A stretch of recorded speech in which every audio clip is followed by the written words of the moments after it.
How's it going, everybody? Matt here with another video for you guys. This will be one of two. I am working on both this video now, and then also I will be doing the giveaway video, which I will probably do with me facing you guys, because I know a lot of these videos can get kind of boring because I'm literally just focused on the same thing, and I talk forever. So I figured what I would do is put my new mask on and, address you guys as far as what the giveaway and stuff is about. But that'll be in the next video. This video here is just going to be on the 3 stages of my personal mask. So let's get right into it. First off, we have the 1986 Cesar Melt mask, which you can get for usually around $5 or $6 at a party store, Halloween store, whatever.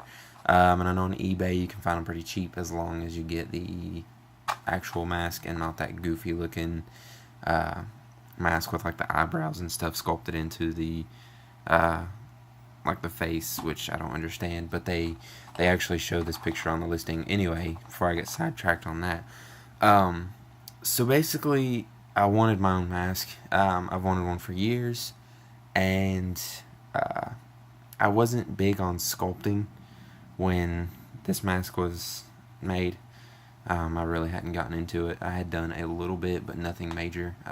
When this mask was made, it was back when I was doing more conversions than I was anything.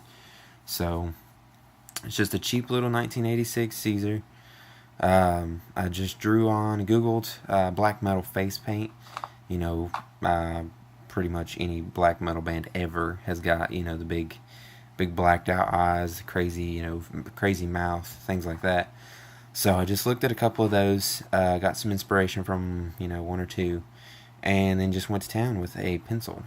That's actually how I got all the black on here. Excuse me. And just kind of sort of did a generic design with a couple of the face paints that I had seen on Google, and then eventually went to color them in with Sharpie. That way they lasted a little bit longer, looked a lot better. Pencil doesn't show up really well on these masks, so I needed something, and I really didn't want to sit there and paint this mask. So, considering what it was used for, Sharpie was the next best thing. So yeah, I drew everything on, blacked it all out with Sharpie. Then eventually came stage 2, is what we'll call it, and I added the elastic to the mouth. If you've noticed a lot of my other work, I am a huge fan of the, I guess just classify it as the Chelsea grin, the detachable jaw. The volume 3s that I do are that way. Everything that I do is sort of based around the mouth, and then I work from there, which is weird for most, but when I see the mouth on, the sculpt or the mask or whatever, then it kind of, it builds the rest of the mask for me. A bunch of the masks that I made a long time ago, and I say that like it's been, 20 years, but in 2011 and 2012, I was making masks out of paper mache and hot glue. The major one that I made for myself, which again was where everything started, and if that mask wasn't in pieces now because I molded it and wanted a couple of latex copies, it would be in this list as well. But it had the cut mouth with the elastic holding it together. And then a couple of other masks that I made were very, very similar.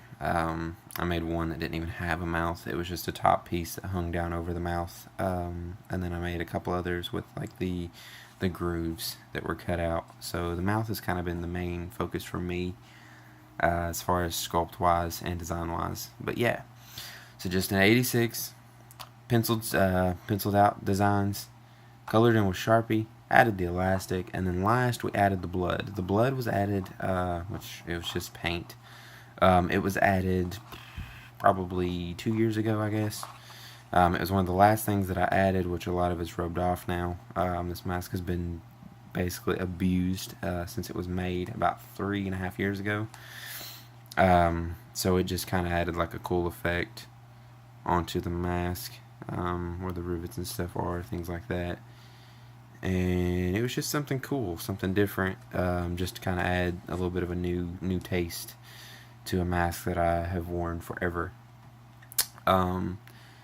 Now for the big thing, I did take the elastic string out. That was not going to cut it. I hate those little strings that are on those masks.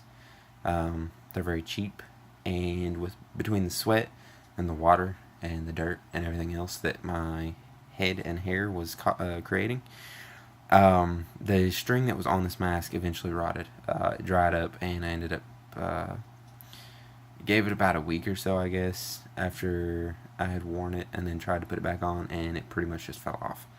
So I had to switch it out, which I used a harness from a cheap mask from eBay. It's the half skull, like just resin mask, I guess. It's just a plastic cheap mask. I think it might have been $2. And I really like the harness setup that it had. I do undercut my hair, so the sides and back are shaved, and everything that I have is on the top. So it fit really nicely underneath where the line in my hair is. So when I had 2 straps, which these are kind of worn out now, as you can tell, and I don't mess with this mask enough now to really care, but that was just a much better improvement. So, and then of course the damage. Have a pretty decent crack there, probably about an inch, maybe an inch and a quarter on this one. This one right here is almost a 2-inch split. It went up until it stops about right there. If we can get that to focus, yeah. So I mean, you can see, and it actually is 2 cracks. It's not just one. How that works, I don't know. But all I know is that it snapped, which I've actually even got a crease here. If you guys can tell, it's right on the edge of that line that's painted. But anyway, so yeah, now onto the big thing with these masks. They're very thin, very flimsy, very sharp for people with big heads. So yeah, I had to add, like, the very first day that I got it, the forehead was just not working for me, and you can even tell how much it rubs, because this paint is maybe a month old, which I've worn it a lot since then, or a little bit since then, not a whole lot because I have my other ones.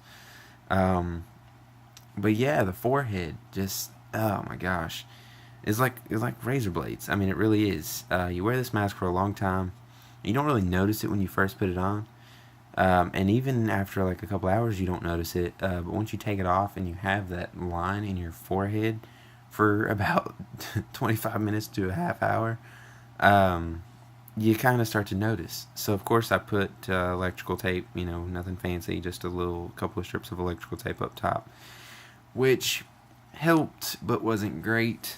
It did what it needed to do, and of course I have added some in the mouth area, which of course there's face paint, inside the mouth where this thing has been worn since I've painted it purple.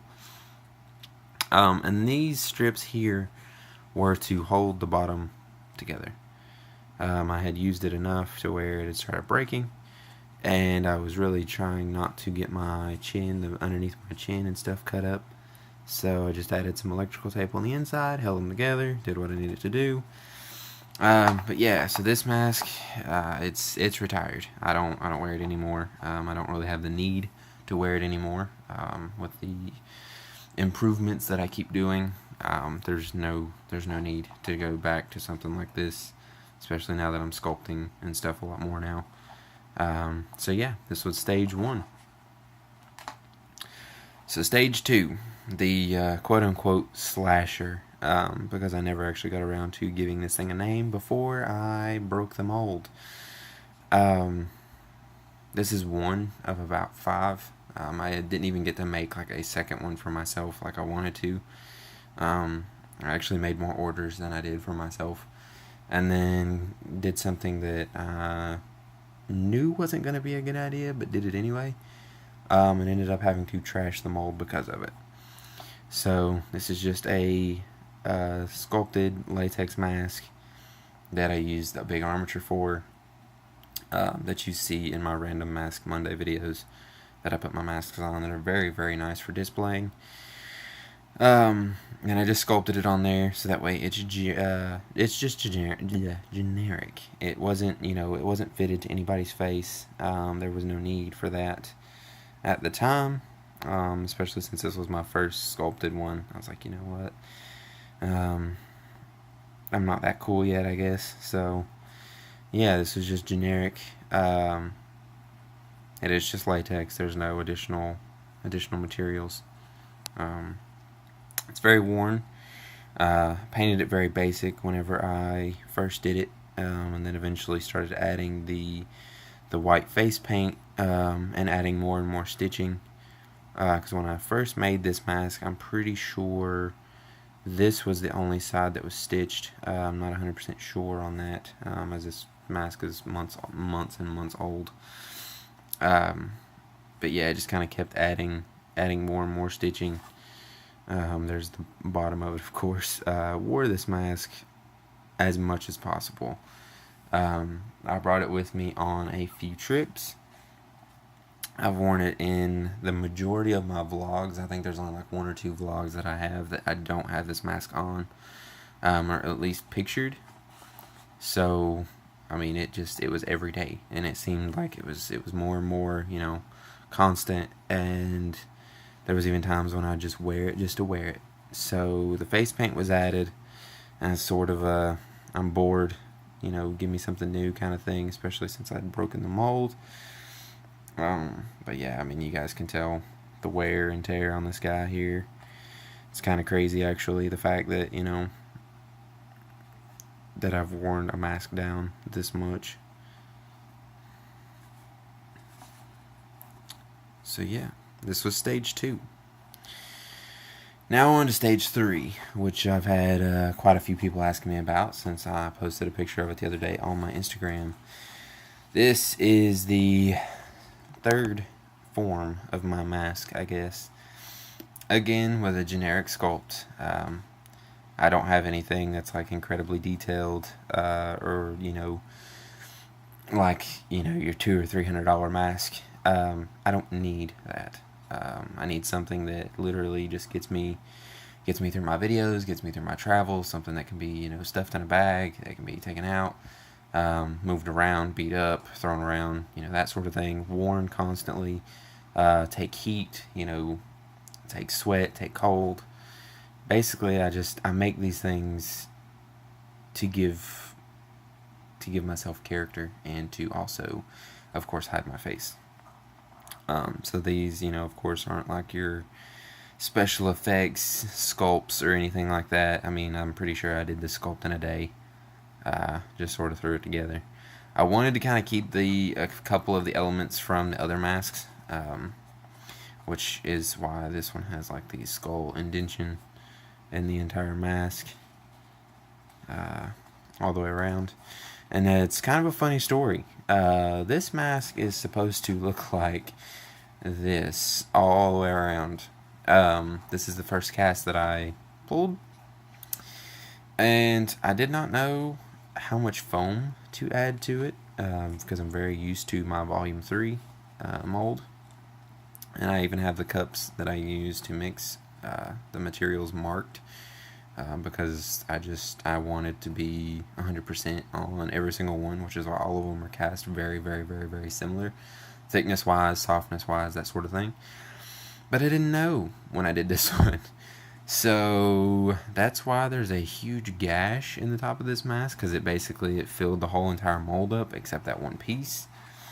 And I noticed it once the foam had dried, so of course I was like, well, I could add more, but it's not going to, it's not really going to matter.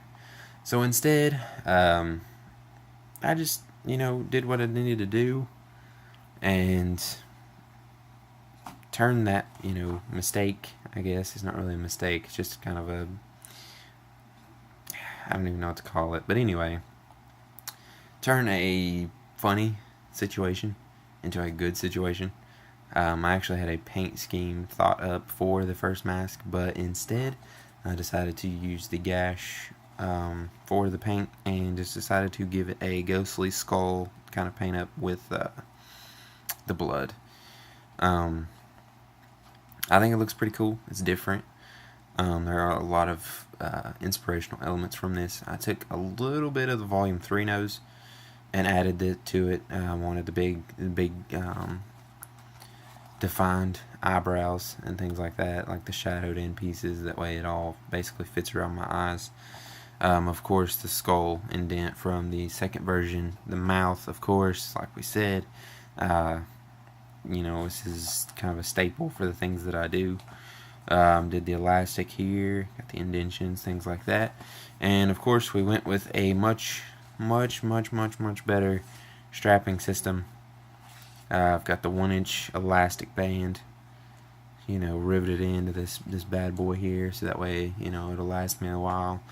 I think honestly on my next one I'm probably just going to do a leather strap, that way it doesn't wear out as quickly, because I do wear the masks for myself very often. I'll even be wearing this one in the next video. But I decided to go ahead and put the IA in this one. It's the first one I've ever done like that. But yeah, this is stage 3. It's very comfortable. It's just a polyurethane foam with latex skin. Textured a little bit with a wire mesh. Didn't really know what it was for. Just sort of kind of made it. Just did it. Again, these sculpts aren't really ever thought up. I just start with the mouth and just kind of work my way up, and that's what we got here. So there'll be some pretty cool paint ups on these. I'm hoping to do at least 3 from myself, and I'm not sure if I'm going to make these for sale. If I do, they may just be on an asking basis. So if you know I make them, or you know I have them, or you know this is mine, just ask me, and I'll see what I can do. Because I'm kind of wanting to start making these things a little bit more personal to myself, but at the same time, making, you know, maybe like a limited run available for you guys. So yeah, that's gonna do it. We got 3rd stage here, got 2nd stage here, and then of course the very terrible, cheap 1st stage, or yeah, 2nd stage, I don't know. So yeah, that would be the evolution video. Stay tuned for the next video, because I'm hoping to get it up today. It's going to be probably about the same length, if not a little bit longer. So, I'm trying to think if there's anything else I was wanting to talk about before I got done. Yes, 3 stages. Not sure if the 3rd stage is going to be available for sale. These were for a little while. So of course I broke the mold, so I don't know about these. I'll just kind of see how it goes. If there's any sort of demand for them, then I'll probably start making them, with or without the gash. I can do either or, especially now that this one's done. I can actually just take an X-Acto knife and just cut the foam here, or even make it custom. I don't really care. Because with the X-Acto, pretty much anything is possible, and I can actually do this on like both sides, or keep it, you know, going all the way across, and then just cover it over with black latex, and then after the paint and everything, you don't even know that it's there. So yeah, just like and subscribe as always, and we will see you guys in the next one.